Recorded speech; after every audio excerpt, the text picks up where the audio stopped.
again. It's about time to make another video stroke documentary, and in this one I'm going to try and cram a hell of a lot in. A couple of things I want to say first is I can't reply to all the emails I'm getting, and there are some people accusing me of making videos for money. My videos are monetized from third-party content, so any monetization is actually done by someone else's clip or someone else's bit of music or someone else's image. So I'm not getting any money for my videos. Let's just rule that out. This video is not really for newbies or those on the fence. I'm not sure if it's ball or flat. And there's other places where they can go to debate that and find that out for themselves. This is another video for those already on board with the flat earth model. And in the description you'll see some links to some of my other work, which will give you probably a bit of a better understanding of some of the things we're going to show later on in this documentary. Okay. We're going to cover quite a few different things. So we sort of split this up into some chapters. So we can do like a short introduction in a minute. Quick look at ball versus flat very quickly and where we're at. And in section 2 we're going to look at the inner journey of a flat earth realization. No one's really talked about that yet. And we look at the truth movement, because it's all sort of linked. In section 3 we're going to look at the flat earth community, where it is now, sort of factions growing, and it will look at the dome stroke infinite plane debate. We're going to look at Tunguska, some more clues, more information's come to light, linking it to the dark rift and cataclysm. And we're going to look at NASA, CERN and symbolism and what's potentially coming on the horizon, on the flat horizon. Okay, here's a flat earth, which most of us are sort of familiar with now. A couple more maps.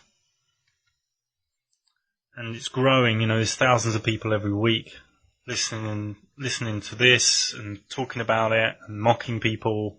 I mean, it's so hot, very hot right now. This is a segment from a book called Terra Firma, Earth Not a Plane, by David Scott. It was quite a few years ago as well. Lord Beaconsfield wisely said, "A subject or system that will not bear discussion is doomed." Both Copernicus himself, who revived the theory of the heathen philosopher Pythagoras, and his great exponent Sir Isaac Newton, confessed that their system of a revolving earth was only a possibility and could not have been proven by facts. It is only their followers who have decorated it with the name of an exact science. Yes, according to them, the most exact of all sciences. You can see horizons are very flat. I just want to run through this real quick, get this stuff out of the way. I mean, it's flat. In the fisheye corrections, flat. You can see this guy's made a video. You're talking about perspective. And you can see from a hot air balloon, everywhere around you is equally flat and equal distance. The horizon's still at eye level, which it shouldn't be. And there's some ball earthers. They want to talk and debate all day about things like gravity that don't even exist. This is an island near Mauritius where you can see it. I think it's 230 kilometers away. You shouldn't be able to see it because of the curvature of the Earth. If you look at the mathematics from the diameter and circumference and radius of the Earth, and curvature trigonometry, it should be below the horizon. Not just a little bit, it should be a good few kilometers below the horizon. You think, well, maybe someone's mucking around, this is like a bit of Photoshop, some crazy flat earthers. But in Mauritius, they've actually got stuff in the tourist magazines telling you where to go and see it at sunset. So this is real. This is 230 kilometers. You can see. It doesn't make sense, does it? So it's not a ball. It's not a ball. This game set a match right there, isn't it? Before we get into the moon, the stars, Antarctica, tides, gravity, before we go into all these other 100 sub-subjects, it's flat. Choose the good places where to see it, favourable climate conditions. Yeah. 230 kilometres. It's just, the world's flat. And the problem is that their minds can't handle it. And they can't handle it that a bunch of, mainly conspiracy theorists, truth movement dudes, have come up with it recently. Not scientists or television. Even, I think, they were arguing Ernie and Bert took Ernie up in his ship, and he showed him, he started to wig it out. And people are believing NASA photos all the time. Even here, one a few years apart, the size of America's changing. Very strange. And people are they don't realise that these photos aren't real. They're that mind controlled. It's really deep. There's a cartoon. I'm not joking. I'm not trying to be funny. That's a cartoon. Also, the flight patterns is another big key. This is actually a picture from Cape Canaveral. This is NASA headquarters.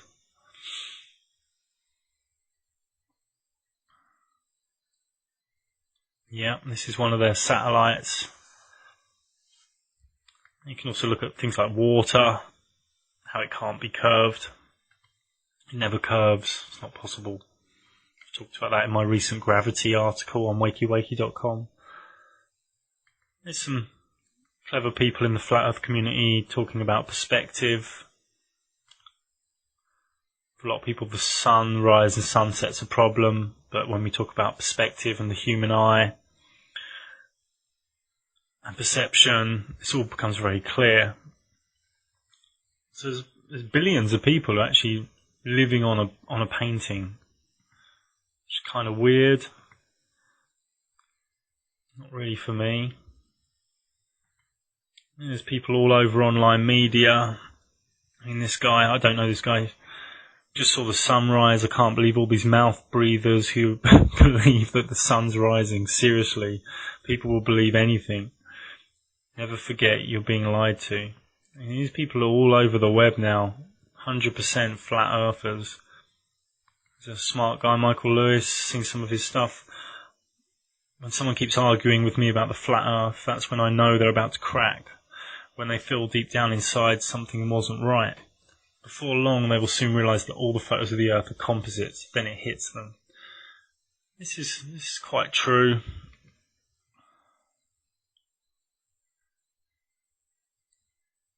What I've seen online, I think it's on Facebook, there's a group with 5,000 people or so. I think it's called Flat Earth versus Spherical Earth. It's about 10 to 20 to 50 debates a day between ballers and flat earthers. And, you can join there. It's free to join. It's a public group. Join it and just watch. And you'll see, 10, 20, 50 times a day, these ball earthers, they get cornered and they don't win any debates. They just don't. And this tends to be what happens. They go into this group and they start mocking, is this for real? Is this really a flat earth group? Do people really believe this? Are you like Christians, or are you like in some cult? And when they're presented with information, they tend to do this. They can't answer. What happens is we see there's an epidemic of cognitive dissonance going on.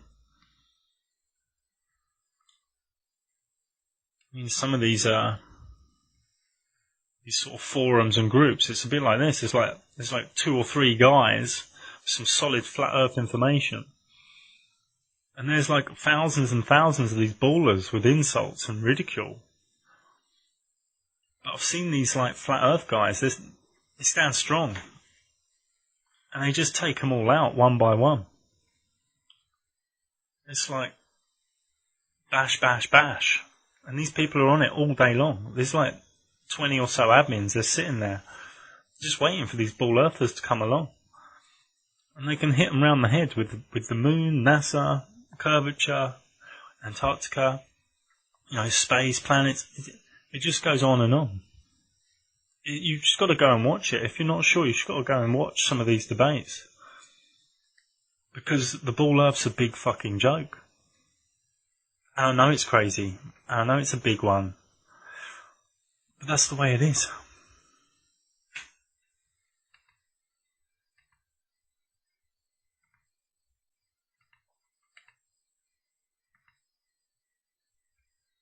There's some really clever guys out there starting to make little videos and look at different models.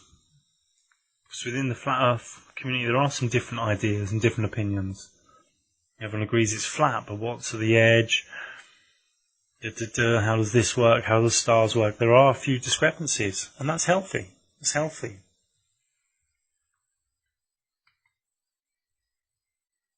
And these young guys, pretty happy, just found out. So what I want to say is, in this sort of video, I don't want to talk about the ball. If you want to talk about the ball and is it flat, is it a ball, go to the Facebook group Flat Earth v Spherical Earth, because I'm over it. And anyone giving me emails about this, I'm just going to send you there because it's impeding my further research.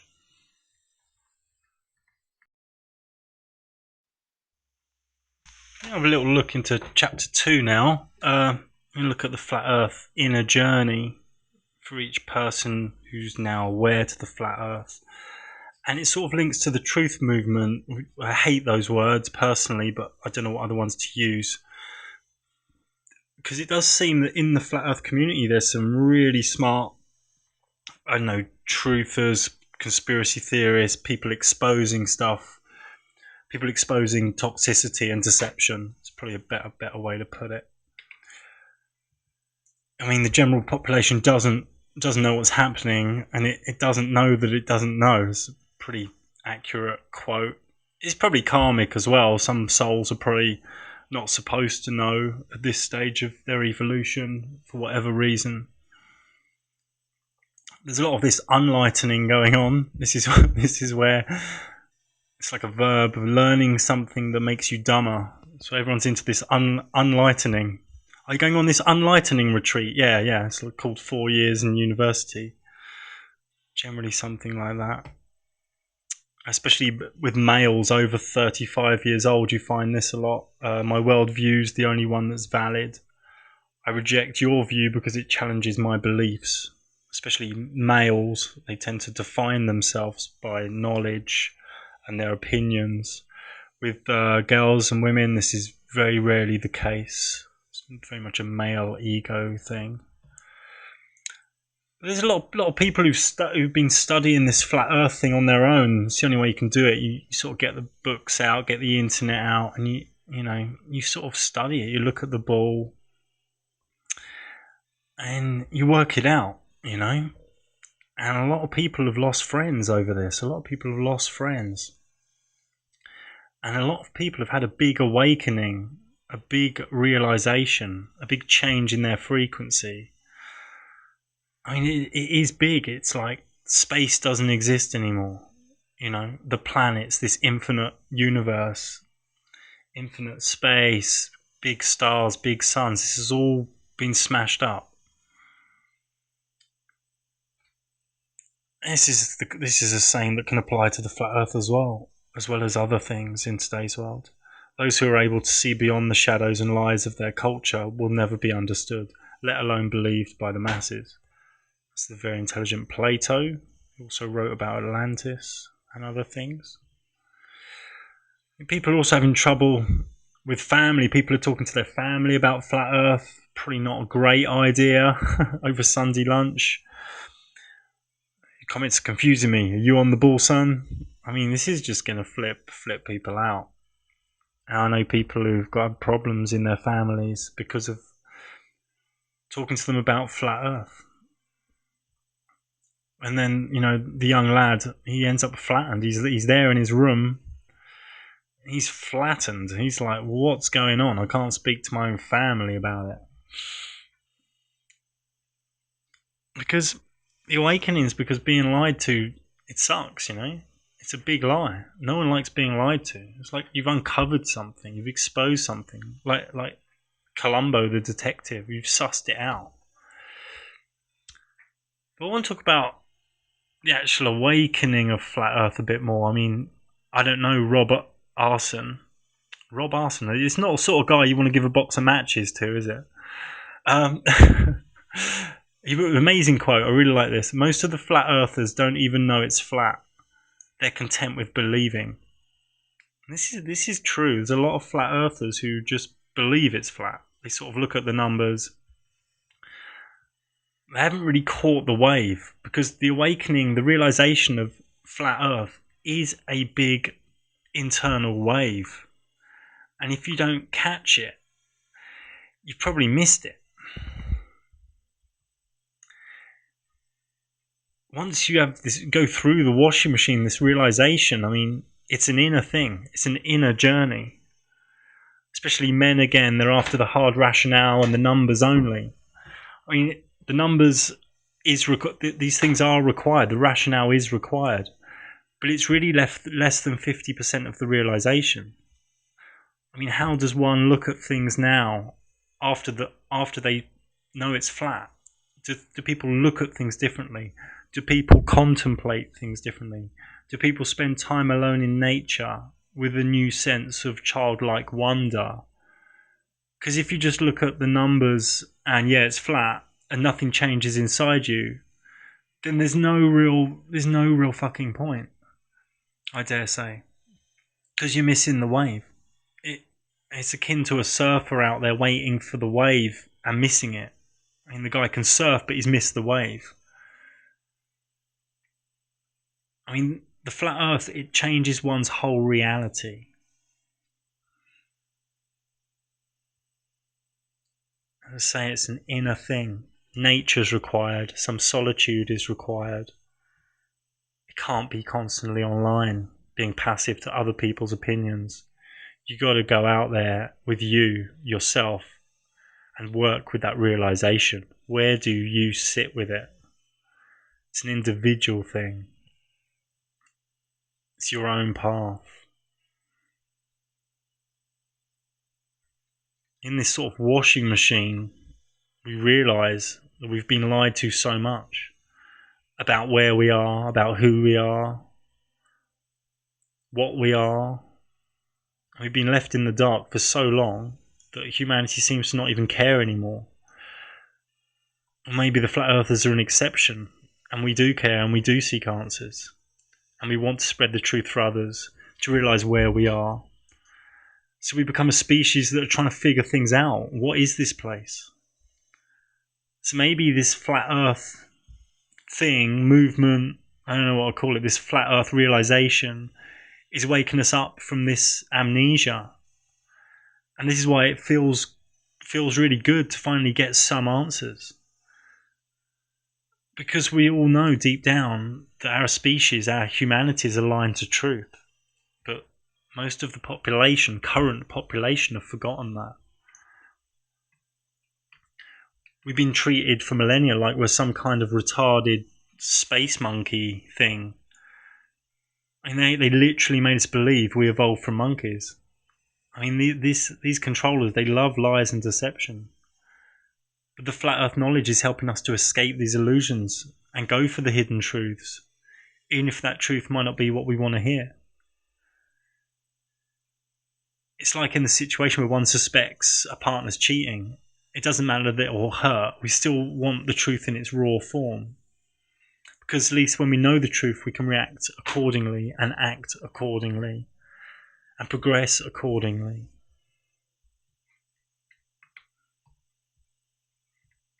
What I found in the flat earth world is there's a lot more women, a lot more girls in Flat Earth. I think because Flat Earth's more intuitive. If you speak to a man about Flat Earth off the bat, they'll freak out. If you speak to a girl about Flat Earth off the bat, they'll tend to be more open-minded. Their eyes will tend to spring open like, oh, that's interesting.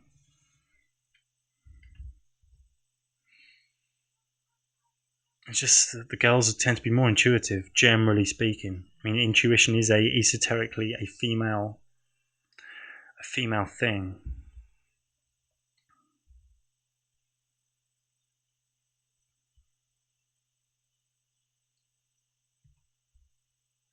In the Flat Earth world, there are people. I mean, there are couples splitting up over it. There are new connections happening.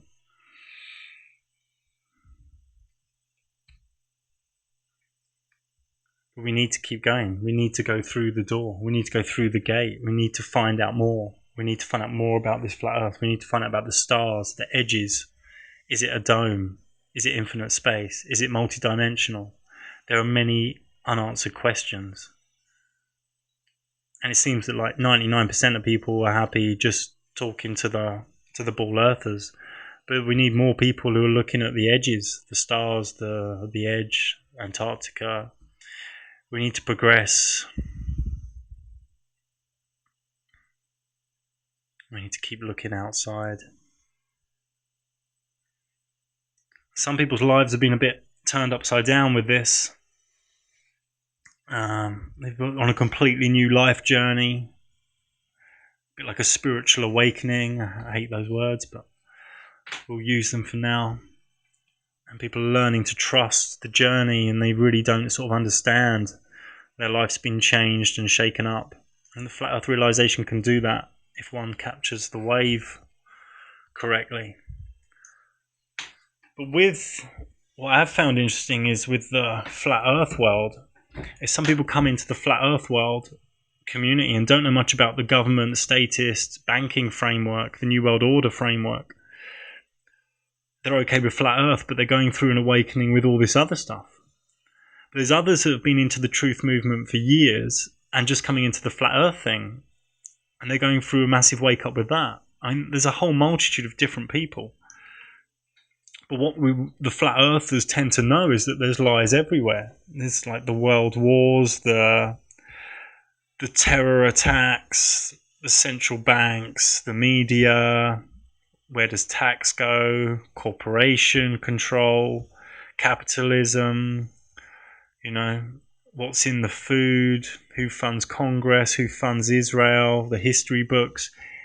This is all lies. All lies. You've even got teenagers now wearing a bay. They think they're cool. They think they're being cool and not obeying, but it's reverse symbolism. They're being hit with an image. They're the ones obeying. This is so stupid. And we've got David Cameron there at a banquet surrounded by shiny gold things, talking about austerity. And we got that, people in the Flat Earth community are working out that, the 8 billion or so tax a year to NASA, a lot of this is about money and control. It's not just about lying about the reality. There's a big money thing going on. I mean, $8 billion, it's a fair bit of money. You can buy people with that. People with low integrity can be bought. This happens every day. People go to work and do toxic jobs for money. People are easily bought. Integrity is not taught at school. We don't have, what have we got today? We've got maths, English, and we've got double lesson of integrity. The word integrity is not used in the education system. People are just waking up to all these things, We're going to have to take away your freedoms to protect you from the people who want to take away your freedoms. You want to control the internet so you cannot unlearn the lies of school. And people are becoming a bit more aware to statism. And that anarchism isn't sort of chaos and nutcases. It's actually no masters above and no slaves below. It's actually a very very decent framework for a society.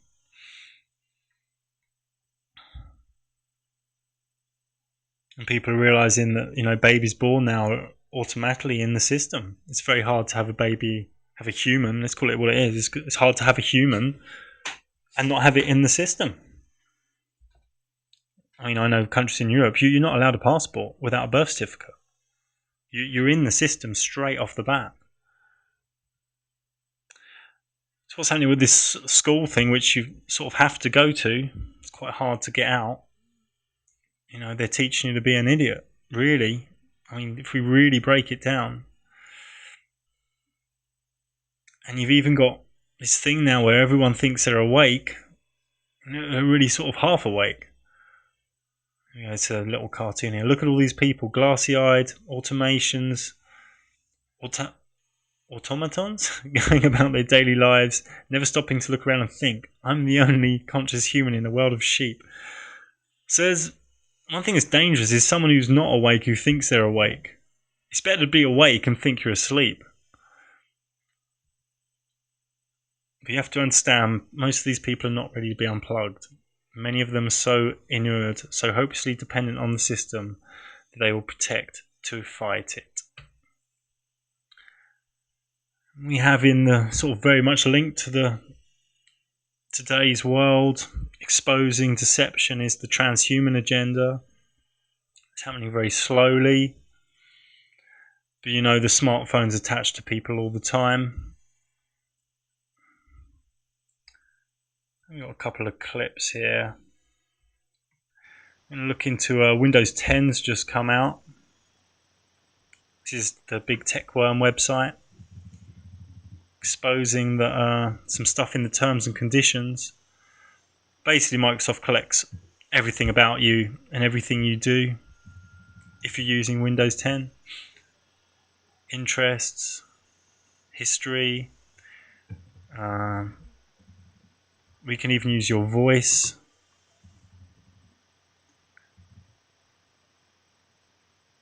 I mean, you've got to read this stuff. I mean, if you use Windows 10, they're doing anything they want. I mean, in places like Sweden now, Sweden's very much nearly cashless society now. There's this thing called Swish. Everyone's paying on their phones. You're zapping things to each other. This is massive in Sweden.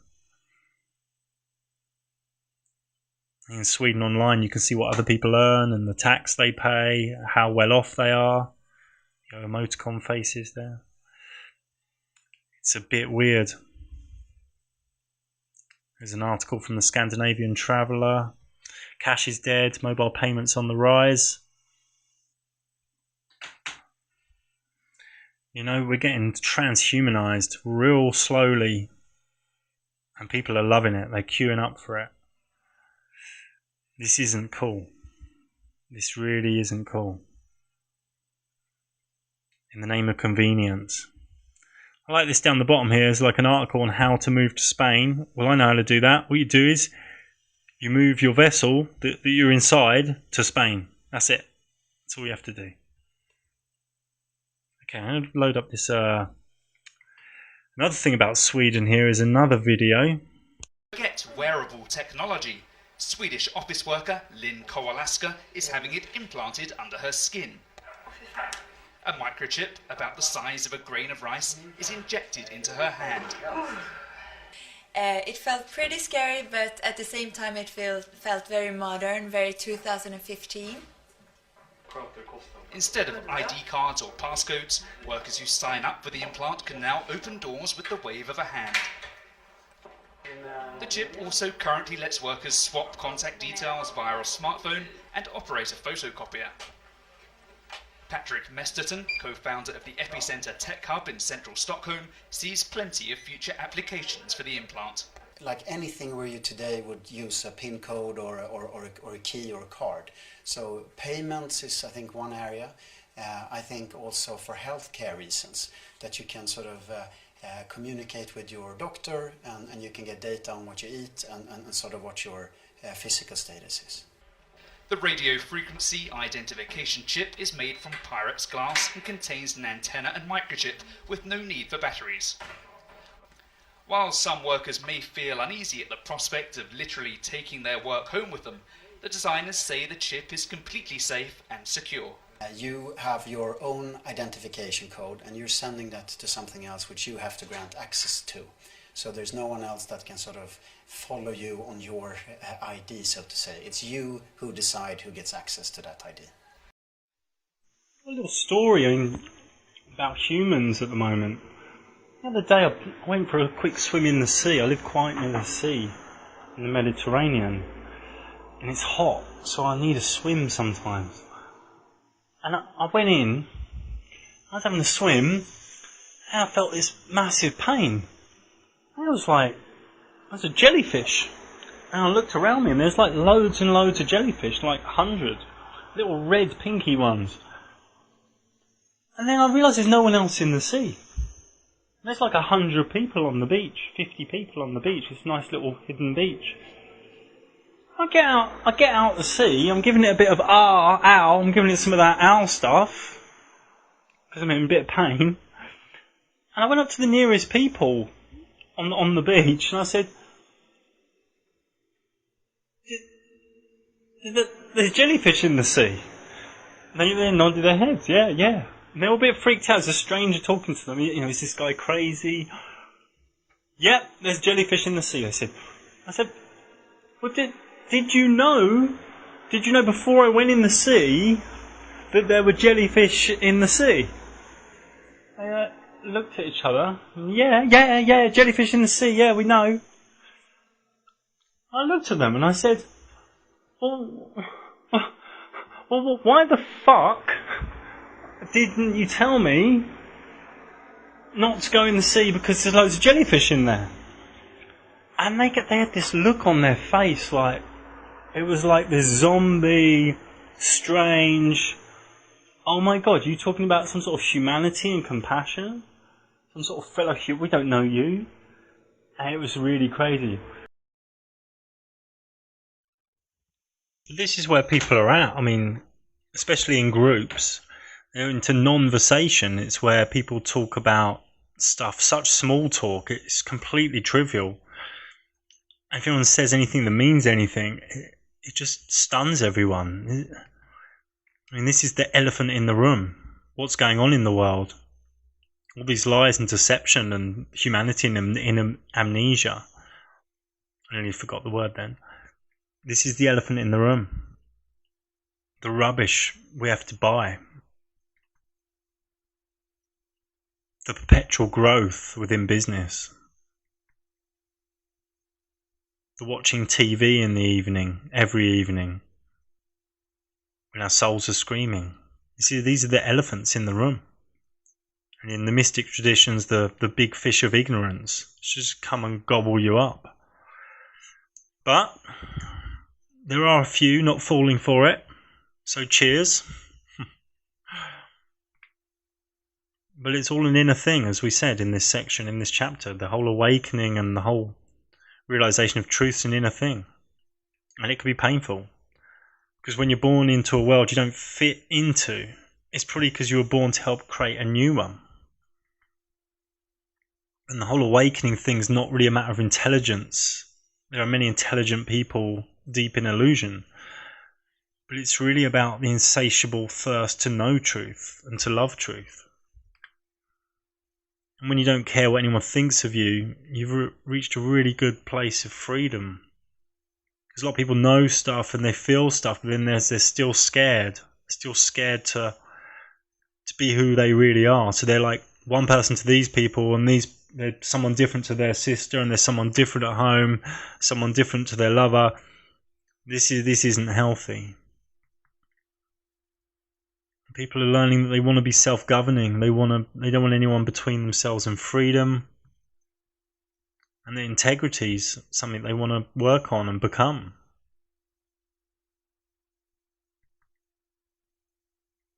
And march through the obstacles in life with a bit of zen. And find that place of freedom.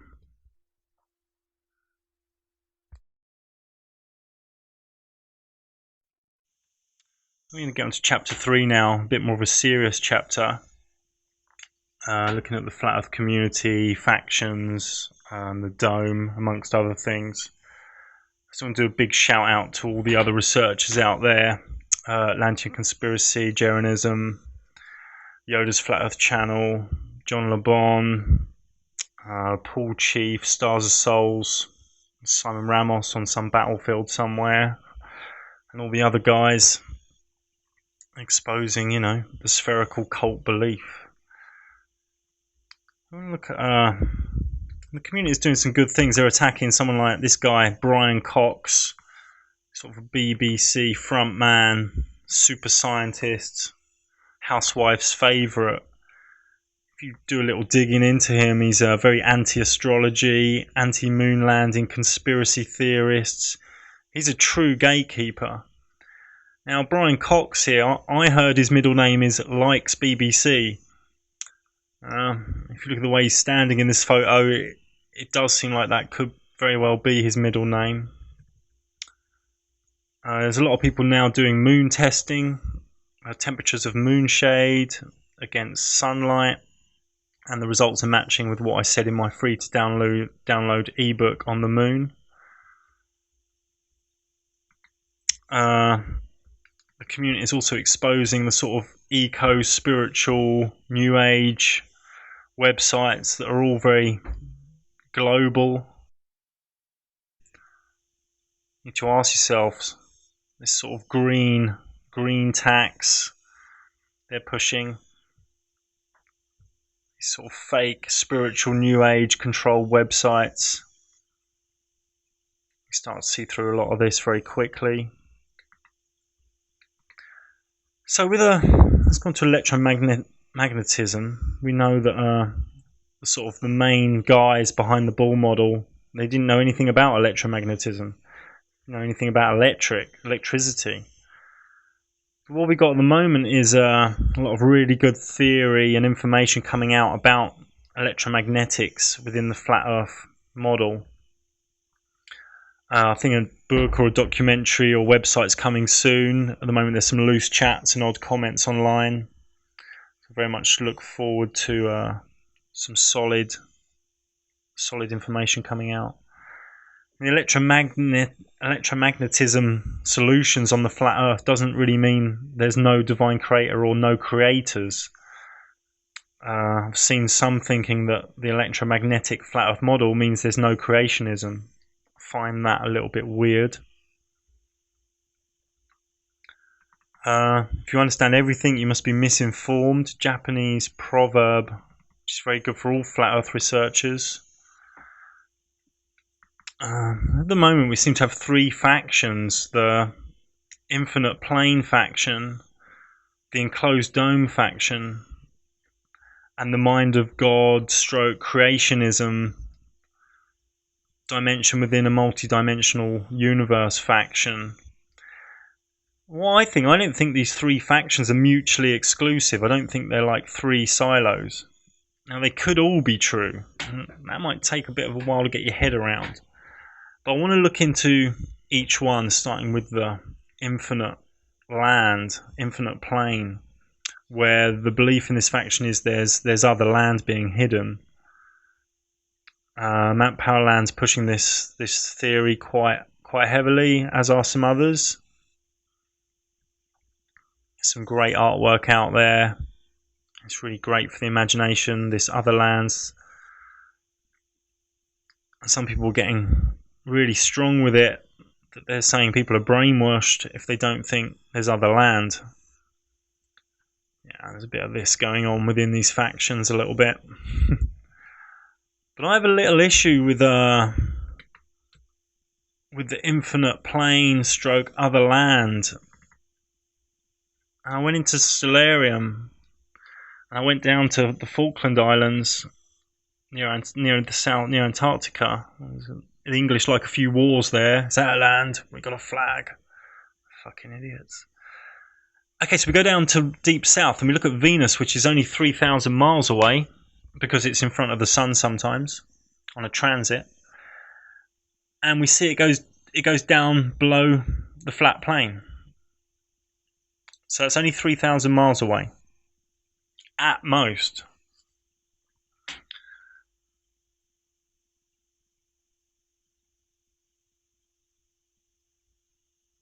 There we go. Where's Venus going then? Or it's going through the land? It's only 3,000 miles away. If we look due south,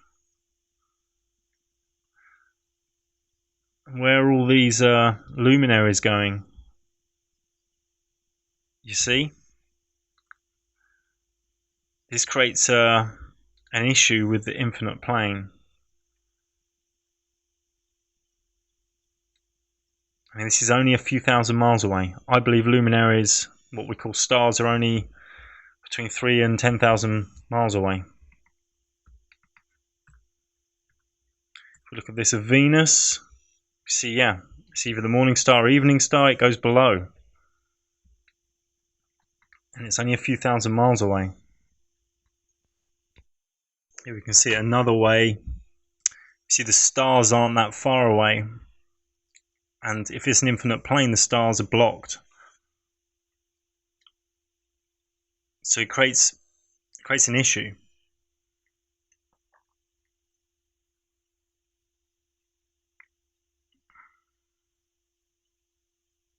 You see? And using stellarium we can see that. Also, in an old book, I think it's Earth, Not a Globe, they say that the atmospheric pressure is very much less in the southern than the northern hemisphere. They don't really know why. Now, there's another part of the book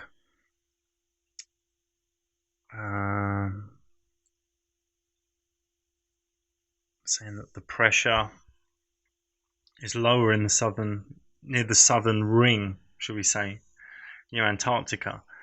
This lends itself towards a dome, I would say, because of course the dome would be less at the edges. There would be less air, less pressure. But again, this is not definitive. But then, okay, we've just looked at the infinite plane theory faction. Let's now look at the dome, enclosed dome faction, and the sort of things this group is saying and any proof we can find. I have come across some new information I'm hoping to present. I mean, maybe the place we live in was built and created and it's not a cosmic accident. Maybe the sacred geometry in the planets, plants, flowers, human body, etc. is a blueprint of the builders, the creators, or the creator. If we are in an enclosed dome, it does raise the question of who or what is behind the curtain. And of course, all the old religions pretty much talk of a dome. In Greek mythology, we find reference about what is above the firmament. I mean, Hyperion on the right here, a Titan god of light, one of the sons of Uranus, who's on the left, the sky dome, and Gaia, the earth. Hyperion was a father of all the lights of heaven, and Helios was his son. Hyperion was one of the 4 Titan brothers who conspired with Kronos in the castration of their father, Uranus, which could be seen as the splitting of the Milky Way, which refers to my other work. We could say when the cataclysm descended from the heavens, when Hyperion's name means watcher from above, or he goes above, he who goes above, from the Greek words hyper and eon. The same story like in the Bible, where the father of the sun is situated above the earth's dome and he sits on the throne and watches everyone. Now, I want to look into meteorites a little bit, because some think they could be falling pieces of metal from the dome, the sky ceiling. And what is really interesting is when we study their composition, we find that iron meteorites are meteorites that consist overwhelmingly of nickel-iron alloys. And that's kind of weird. How come they all have the same composition?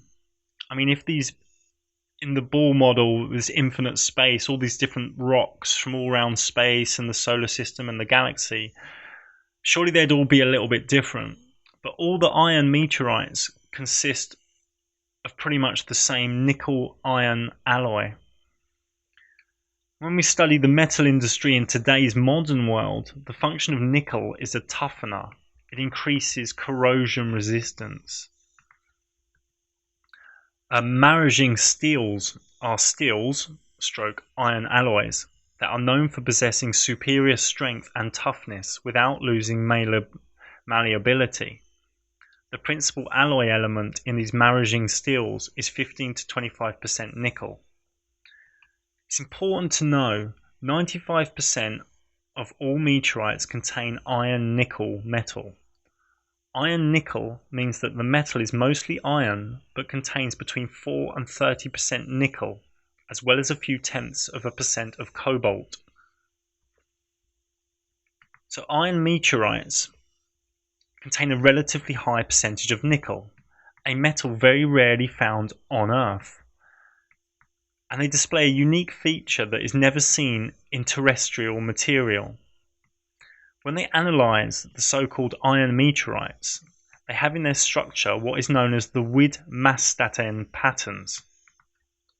You can see them here, and that does look a little bit otherworldly, doesn't it? And this pattern is very unique, but the mainstream La-La world says that this pattern is found also in iron from Earth. The mainstream world calls it terrestrial or telluric iron or native iron. This is maybe a hoax invented by the mainstream geologists in order to cover evidence that smaller pieces of the dome fell to Earth's surface during cataclysm. And then they got mixed with different rocks here on the surface. Here is a great article that proves the lie about telluric iron. This is Malaga Bay depreciating the Ovivac iron meteorites. This is quite a long and complex article. But if you're interested in looking at this, this is where to go. There are people out there who know a lot about meteorites, but come from a ball Earth perspective. And it's wise that we start looking at this from the flat Earth perspective to help us find out if there's a dome or not. For me, that all these meteorites contain the same amount of nickel, and nickel's a big strengthening component. This does point towards a dome, doesn't it? Okay. Now, metallic iron is virtually unknown on the surface of the Earth, except as iron-nickel alloys from meteorites. So the iron used by people until recent history was all from meteorites, possibly pieces of the dome or sky ceiling. Now, mainstream historians believe that Egyptians were the first people to work with small amounts of iron, some 5,000 or 6,000 years ago, and the metal they used was apparently extracted from meteorites. And this is according to mainstream historian dudes. Now, iron is a common element, but pure iron is almost never found in nature. The only pure iron known to exist naturally comes from fallen meteorites. And it's only in recent history where people began to extract iron from the real Earth iron source, the iron ore. Iron found on Earth is taken from iron ores that are rocks and minerals from which metallic iron can be economically extracted. The official story is this. I think this is from Wikipedia. Prior to the Industrial Revolution, most iron was obtained from widely available geothite or bog ore. For example, during the American Revolution and Napoleonic Wars, prehistoric societies used laterite as a source of iron ore, but they forgot to mention the meteorite iron that was easily available. Now, here's a picture here of the Hobart iron meteorite. And this meteorite left no observable crater. And this is the largest meteorite ever found and the largest piece of iron ever found. It is specifically an ataxite, which contains a significant fraction of nickel, about 84% iron and 16% nickel, with traces of cobalt. Now, For anyone who's seen my last long video about the dome and cataclysm, and maybe this is why we hear those metallic sounds during the so-called trumpet noises, because the dome's made out of metal, different metals. Also, there are hardened pieces of magma maybe attached to the interior of the dome stroke ceiling, which fall from time to time, the so-called rock meteorites, which is also in my last documentary. And many of them fall during thunderstorms when the vibrations get quite high. Another thing to know is if there is a dome or sky ceiling, there's highly possibly ice attached to our side of it. Now, if you type into the internet megacriometeor, ice. If you type this into Google Images, you'll see that these ice meteorites falling through people's houses, people's cars, just out of nowhere. It's quite astounding. I want to look at this. This is a short clip. Japan. Someone in Japan recently did a test with a really strong laser. It's just some sort of mainstream scientist. So I'm not sure how much we can prove it. But apparently, when they were playing with this super duper laser, there was a massive green glow in Chicago. Now, this is only really possible if it was bouncing off the dome. Obviously, on the ball nonsense, not possible. But the ball theory is just a car crash, really. Train wreck.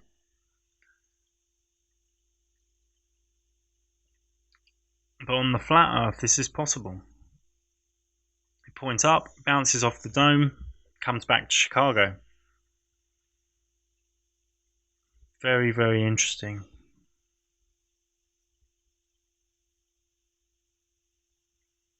And probably worth a bit more research. But I'm sort of up to my neck at the moment in research.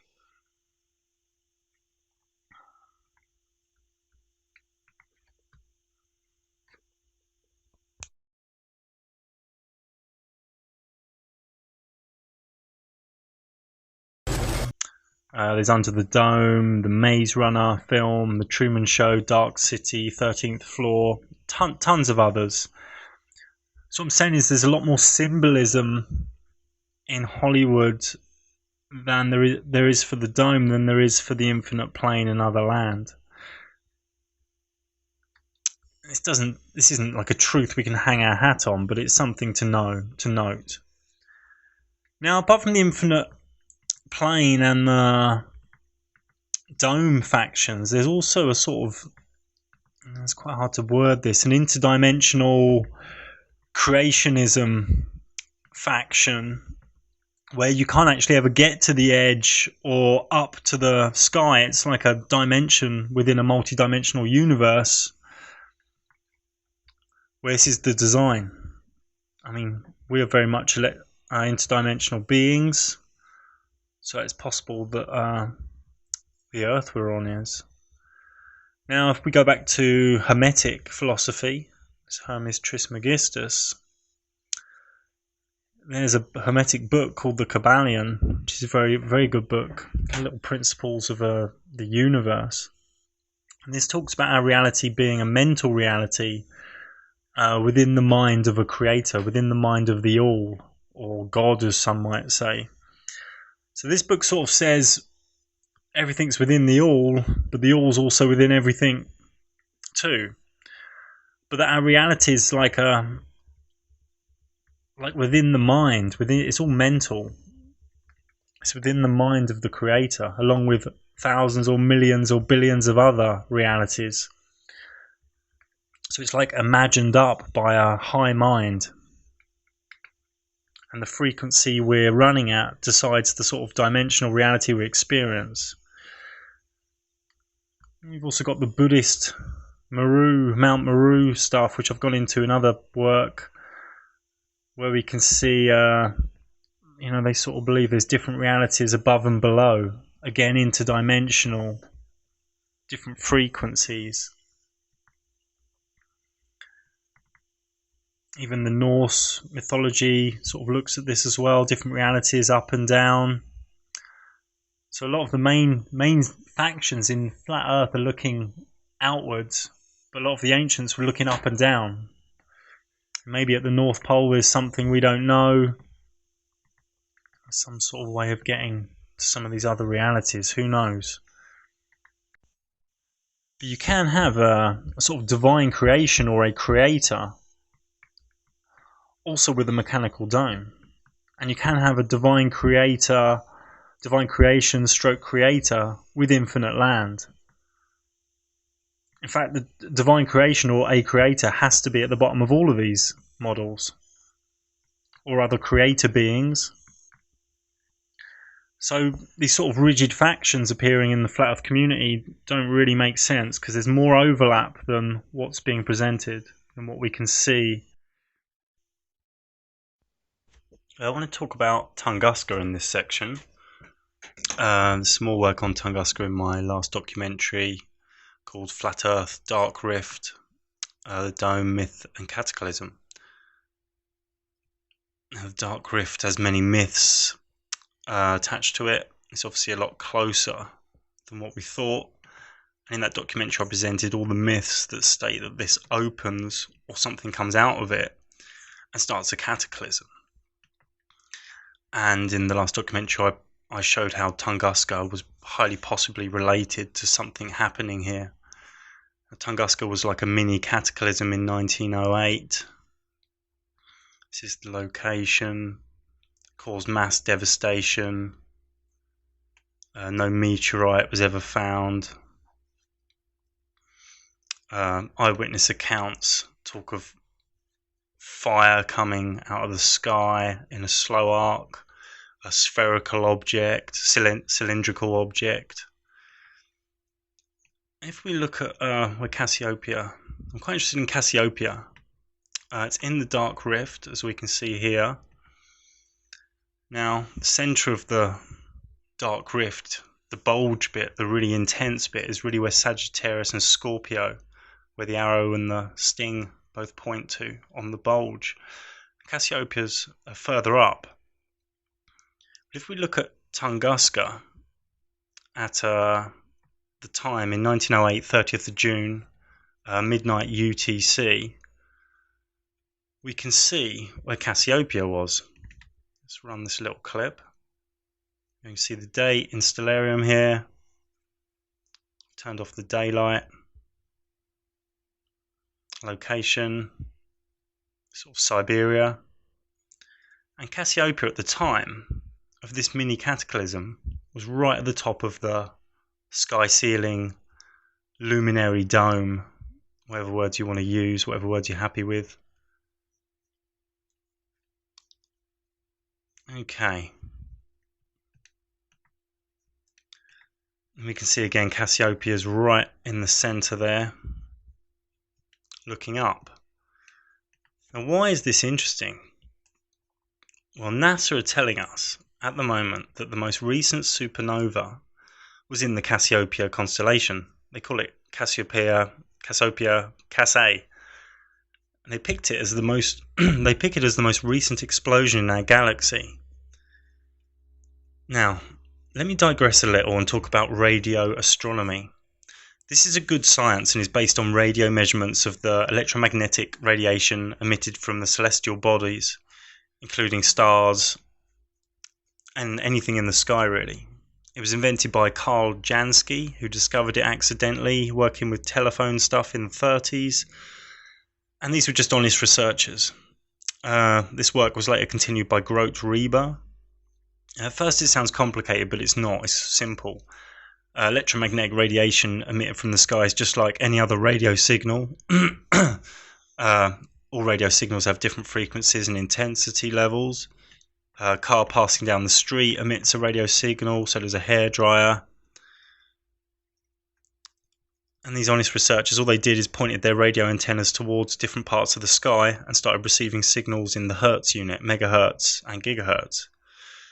This is no voodoo science, it's a real science. But of course, when NASA was invented, they immediately took complete control over radio astronomy, and a corporation called SETI took over, and the show was over. It was game, set and match. And they made sure all people are brainwashed in their beliefs, so they mislead any amateur radio astronomer who might actually look at the data with fresh eyes and expose their round earth and infinite universe lies. Now, the strength of the radio signal from each constellation has variations. It's not constant. And there's one fact about the electromagnetic radio signal emitted from the sky dome stroke ceiling. The only strongest sources are located on the dark rift, or very near it. And the strongest sources are in the Sagittarius constellation, which is exactly at the centre of the dark rift, where the bulge is. Now, and as we saw, Cassiopeia is where the Tunguska event occurred. It was right above. Now, what they say is, NASA and SETI, they say that Cassiopeia A is the place in the sky which emits the strongest amount of cosmic radio signal, stroke cosmic rays, stroke cosmic radiation, stroke radio waves, even bigger than the next big signal, which is in the Sagittarius constellation. Now on Saggy, we can sort of expect it to be big because of the galactic bulge, but they say Cassiopeia A is emitting the strongest signal. Now, what I think is this is because something happened here linked to Tunguska quite recently, in 1908. Now in this link above, in this website we can see on the screen now, you can find some good information about how they interpreted the data from early barometric and seismic observations in Tunguska. And if you look at my last documentary, they said the explosion was so huge that the ground moved and earthquake tremors were felt. Now, it's kind of crazy, but maybe that derangement and opening in the sky that witnesses reported caused a device or something to fall and to explode in midair. We can have a long debate on what it was. I mean, maybe it was some concentrated energy that is behind the dome, or maybe it was a falling star. I mean, this is conjecture, but it was something. People always wonder why the so-called exploding fireballs, shooting stars, always fall at an angle, at an arc. The answer is simple, because they are attached to the spinning ceiling of the flat Earth. When they fall, they are thrown at an angle because of the velocity of the spinning sky. There was also a sky glow reported before and after the event of Tunguska. Like there were some signs in the sky. There's a quote here. The unusual glow in the sky was first observed days before the event, beginning on the 23rd of June 1908. Atmospheric optical anomalies were observed in many places of Western Europe, the European part of Russia and Western Siberia. Another quote. At around 7:15 a.m. local time in Tunguska, natives in the hills northwest of Lake Baikal observed a column of bluish light, nearly as bright as the sun, moving across the sky. About 10 minutes later there was a flash and a loud knocking sound similar to artillery fire that went in short bursts, spaced increasingly wider apart. Eyewitnesses closer to the explosion reported the sound source moving during each barrage, east to north. The sounds were accompanied by a shockwave that knocked people off their feet and broke windows hundreds of miles away. So another important data that made the researchers scratch their heads was the speed of this celestial body or thing. They couldn't really understand it. There was one researcher, Manetskov, decided that the 1908 object had a far slower entry speed, and that nearing the Earth it reduced its speed to less than half a mile per second. Now Tunguska really is the sort of smoking gun and gives us some clear evidence to do with the dark rift, highly possible. Now at Tunguska the opening happened at the north part of the dark rift, and most of the energy is concentrated at the south part where the galactic bulge is. And if that part opens, then it's obviously bad news. Obviously, my last documentary is going to add a lot of weight to this section. I want to talk about iron meteorites again. We covered a little bit of this earlier, but there's more to go through. The NASA scientists say that the few big kilometre-wide iron meteorites vaporize at impact with the Earth, leaving a crater. This is nonsense. This is why earlier the biggest meteorite in the world we saw was quite small, like the size of a truck. Now, at this massive meteor crater in Arizona, a company rented the crater from the US government in 1903 to search for iron, and they didn't find anything. They even dug a hole 419 meters deep.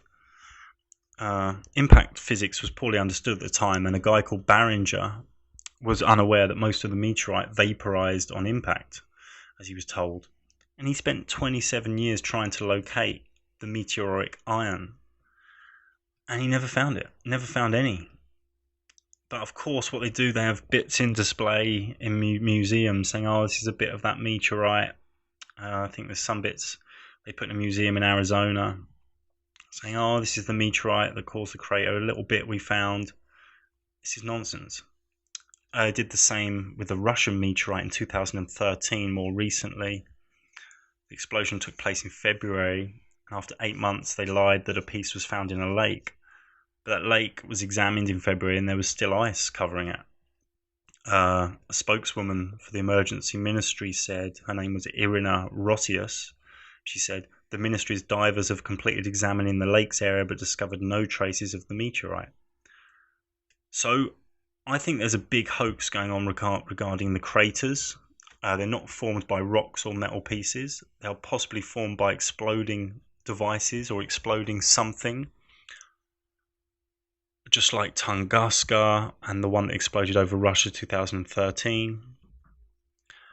The iron meteorites that are found never have a crater. And where there is a crater, they always fake that they found something, but nothing is ever there. It is obviously a lie that pieces of large metal explode at impact and evaporate. It's like 9/11 stuff. I believe it is a lie that craters are caused by meteorites. So what is causing these craters? Now, this is for another time, but I do have a lot of information on this and ideas. And it's to do with what we know as the stars. And I hope to present this information soon. Now in Chapter 5 I want to have a look at some things NASA are up to, CERN, some current symbolism, what's potentially coming, current trajectories, what symbolism might be pointing towards. We can see some strange things with NASA. I mean, the Vatican own the largest and longest telescope observatories, and one they've actually called Lucifer, which is a bit strange. They've come out last week and said there's 1 billion Earths in our galaxy alone. They're really pushing this possible other life thing. Here we go. New livable planets everywhere. Even on the NASA website, they've got this NEXSS coalition to lead search for life on distant worlds. And we can see on YouTube, if we just do a quick search, there's tons of stuff. NASA getting closer to finding alien life. We're on the verge of finding alien life. A lot of this is on mainstream news. Did NASA Mars rover just find proof of alien life? What's going on here? Dark matter news. NASA and ESA prep public for aliens. Henry Kissinger in 1991 said if there was a threat from beyond, for example an alien invasion, whether real or promulgated, he said this will help bring in a world government. And there's also tons of stuff in the New Age, alternative media, World Online about false flag alien invasions. This isn't really something I buy into personally, but it's worth knowing about. It's on the table, shall we say. Now, I want to have a little look into CERN, which is the place in Geneva, the Hadron Collider. At this place, they've got a massive statue of Shiva, the god of destroyer, the god of destruction, which is a little bit strange. And this year, before they turned it on again, they made a sort of a promotion video with a really bizarre Dance of Destruction. I'm trying to load this up. This is very odd.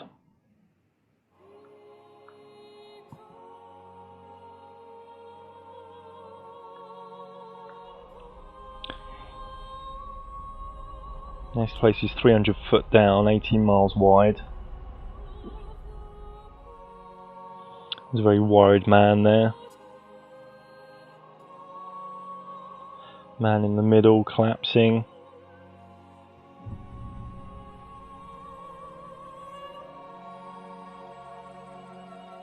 And what they're doing there, I don't think is what they say they're doing there. You've got a man in all sorts of trouble here. Looks like he's in distress. And this is very interesting. It's like a dark hand. He's falling into like an abyss. And there's the man in the middle, sort of lost his centre in this circle, and the edges are protected by this sort of dark dude. Some are seeing some of this CERN stuff as some sort of biblical prophecy.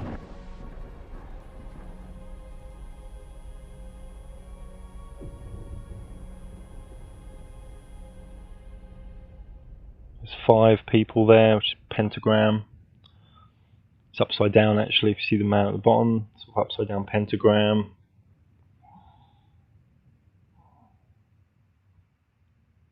Very strange why a science laboratory would do something like that. Let's move on. What we've got coming up soon is the last of the 4 blood moons in a row. This is quite rare to have 4 blood moons in a row. Lunar eclipses, which I explained in my free ebook. And there's tons of stuff online and in the conspiracy world about this this blood moon on 28th of September. And these are 4 blood moons, also linked to a lot of Jewish festivals. And there's tons of people talking about these blood moons, this tetrad. Here we go, I had a little look on YouTube. And there's like thousands of videos. And stuff about asteroids, comets, earthquakes, biblical revelation, the economy crash, you name it, all linked to this blood moon. A lot of destruction, tons of fear porn. I give this something happening here only up to like a 20-30% chance personally. I'll go into it for a little bit just to present what is out there at the moment. There we go, more pages on YouTube. Is this the end? Prepare. This girl here, how does lunar eclipse happen? Well, she's more than welcome to come and talk to me about it, which I wrote about in a book.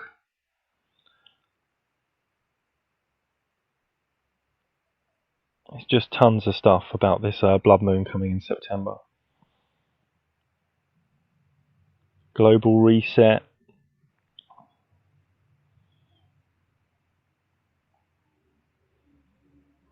You drive yourself crazy watching these, I think. Now, we know Hollywood love to put symbolism into their productions, like they did for 9/11 before it happened. Like they did with, Robin Williams. He sort of died on The Simpsons a few minutes before he died in real life. We had loads of like Sandy Hook stuff in movies. Boston Marathon. I just want to have a little look at some symbolism out there for this September date. I would now like to take a look at some TV shows that point us to the September 22nd and 23rd dates.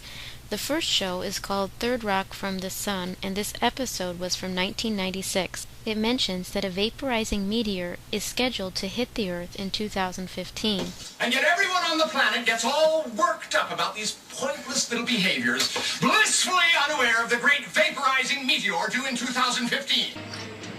The island. When did you come here? How long? 60, 69 days. What was the date? September 22nd. So, of course, this all has to do with CERN, and even on CERN's logo, as many have exposed as well, you've got the 666 spinning. We see CERN being used by even heavy metal bands like Megadeth. You've got Super Collider there, and this is CERN being shown on the album cover. To the fabric of the universe at a level we've never done before. This is telling us something that's a key.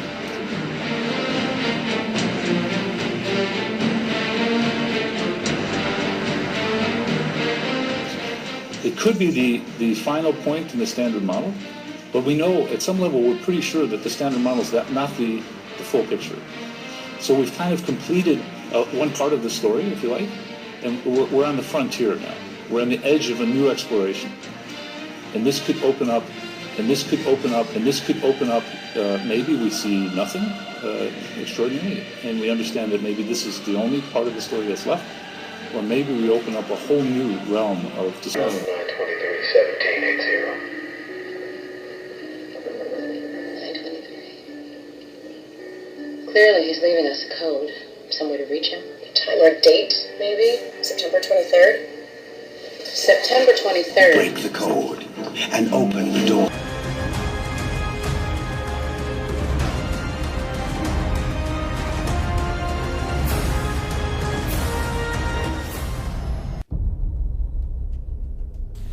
I would like to point out that there is a demonic festival taking place in Atlanta from September 25th to 27th. Their website shows this key to happiness, which again is a reference to the key to the abyss, which will open at this time when the fifth woe of Revelation 9 takes place.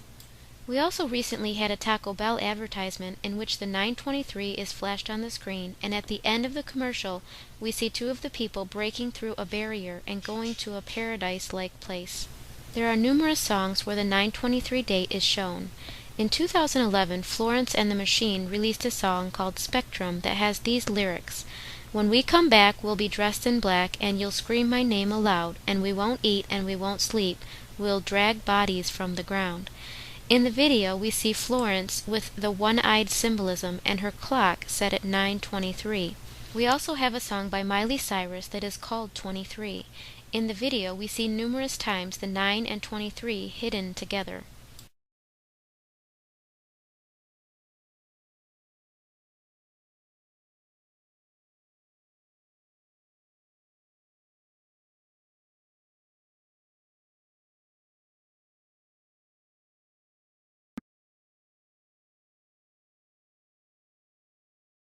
We have 500 days to avoid the climate chaos.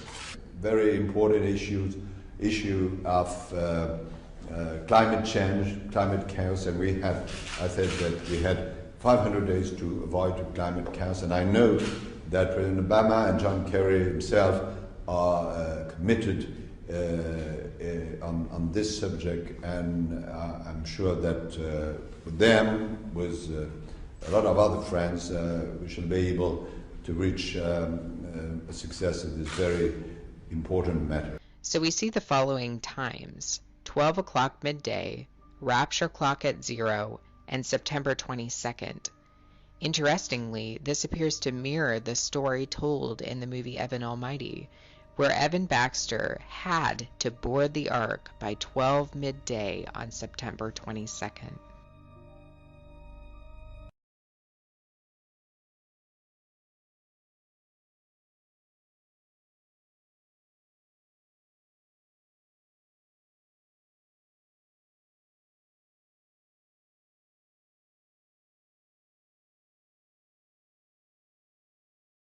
Maybe it was just a coincidence. I mean, a name is just a name, and a number's just a number, and a number's just a number, and a number's just a number.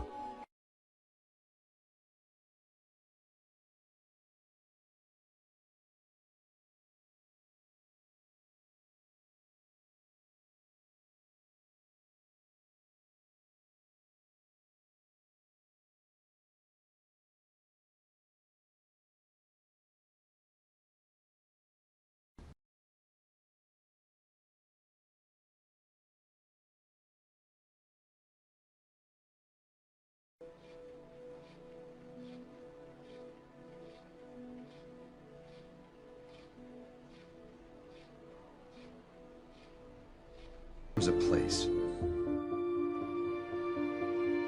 A secret place.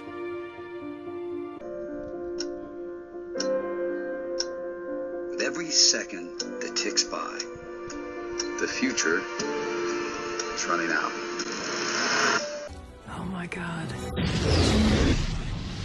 The smaller comets will hit first. We now have the details. Creating a tidal wave over 3,000 feet high. Creating a tidal wave over 3,000 feet high. Waves has been constructed. We're going to hold a national lottery. We can put 1 million people.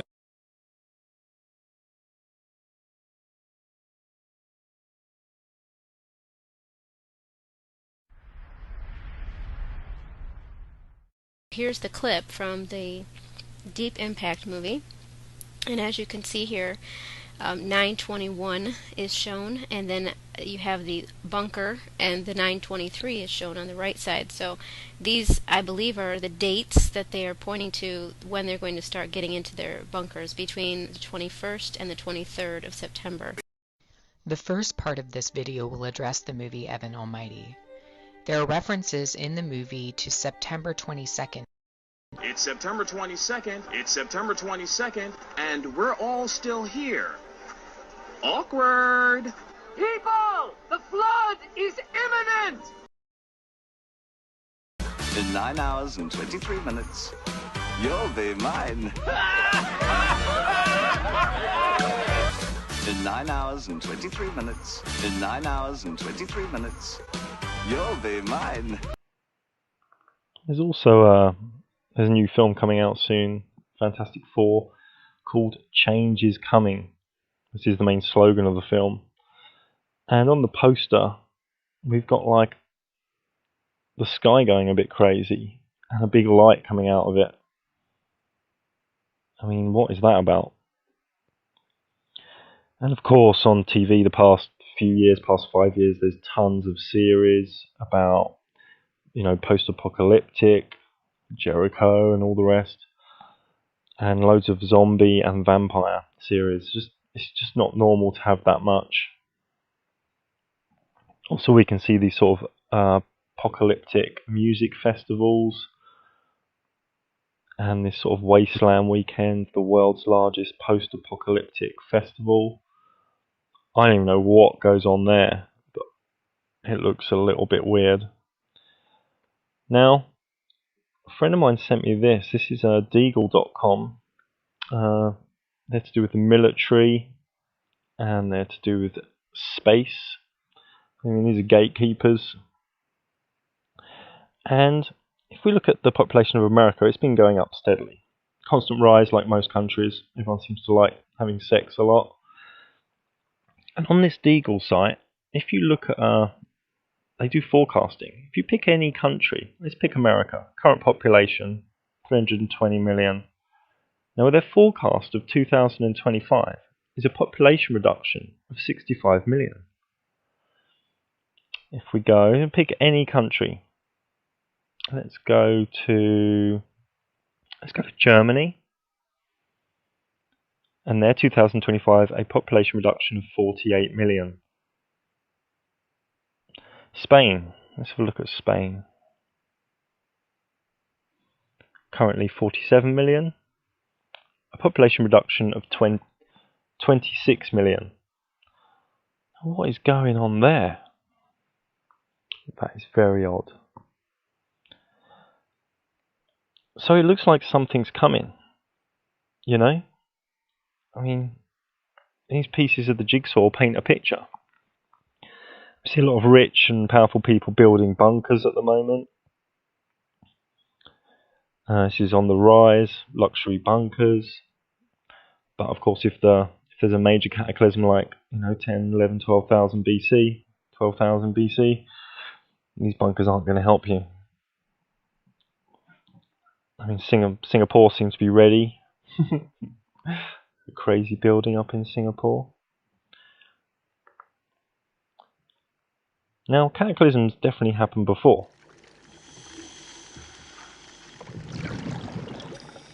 Here is an underwater city, Egyptian. It's known as the Lost Egyptian City. A city doesn't just sit at the bottom of the ocean for no reason. And what happened to this city, no one really knows. There's a lot of fabricated stories in the mainstream, but we can't trust anything they say. So we know that around 11,000-12,000 BC we can see an advanced human civilization was wiped out. And it's possible that this reality we're in has some sort of cataclysmic reset in a regular cycle. This isn't like negative, good or bad, it's just a natural harmonic. A bit like a wave at the ocean. It comes in and it comes out. One thing I'd be aware of is if there is a dome ceiling full of metal, if the controllers wanted to actually create something, they could fire some sort of super weapon or explode a drone, something like this. They could fire something at the dome ceiling to create an asteroid, could they not? What I would advise is, if you saw anything in the sky, question if it's man-made or not, while you're running. And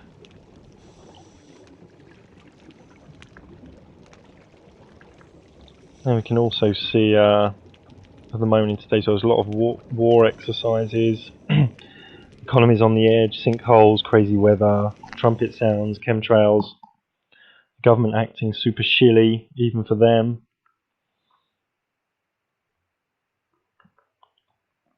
CERN, NASA propaganda's gone into overdrive, and all this crazy symbolism. And it all indicates that something's about to hit the fan in the coming years. And we can see these tanks moving all around America. Why would they be doing this? We can see a map of the oceans if there was a problem on the east or west coast. I personally, if I lived on the east or west coast in America, I'd take a little camping trip in late September. This is the real insurance. This isn't really fear, it's insurance. Fear's like insuring your car and things, isn't it, really?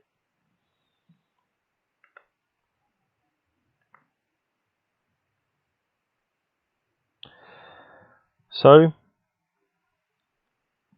we find ourselves in this sort of large mind control reality. It's a very beautiful reality, but there's a ton of mind control going on. People live in this la la land, but they think it's the flat earthers that live in la la land. This is like the joke, the reverse strangeness, everything's back to front. And this lie about the earth is centuries old, and people are starting to uncover it. It's highly possible, excuse me, that they want us to uncover it. It's highly possible that they put this out there, and for some unknown reason, they want us to know, or they want us to focus on this. This is something I can't rule out. But we need to go a little bit deeper into ourselves and realise that we've been lied to massively. Many of us were wrong for decades. And we have to decide individually how we're going to proceed, how we're going to deal with that, and how to act moving forward. What to tell our children, It's a lot of related repercussions, because the demon of deception got to us. But we've woken up and are starting to slowly push the globe out of the mindset, to lift the veil. But it's all just cycles. All cycles come and go. And this sort of capitalistic, crazy, techno-fascist dystopia we're sort of in, this isn't going to be here forever. If you think it is, you need to really have a sit down and think. Now the Sphinx, this is something I wrote about years ago. The Sphinx is a half lion and half man. And on the vernal equinox at sunrise, it faced Leo when it was built approximately 12,000 years ago, which was about 10,000 BC. Now around now, the Sphinx, on the sunrise at the vernal equinox, pretty much faces Aquarius, with Leo at its rear, 180 degrees. And what were these ancient civilizations trying to tell us? Why were they mapping out these ages, Leo to Aquarius, with such an amazing monument? Why now? Why Aquarius, the water bearer? I've said many times things will be different on Earth by around 2020, 2021. Some other mystic dudes I know say 2025, but the domino events could start earlier. Others say a critical mass awakening could occur and we all evolve and see the Earth in a higher vibration. But what is the critical mass? Is it 10% of the population waking up? 33%? 51%? I mean, we are years and years away from even 20% of the population being awake.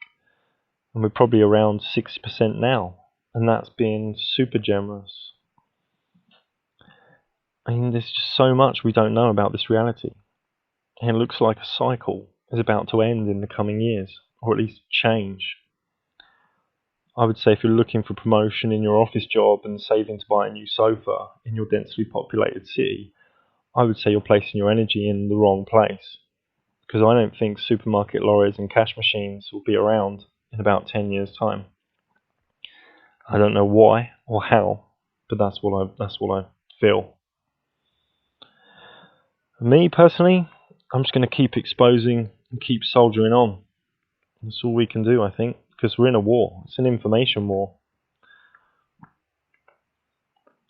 Because Flat Earth is really the current edge of things, the edge of our reality, the edge within ourselves, the edge of our current cycle, and where humanity currently finds itself, at the edge of awakening.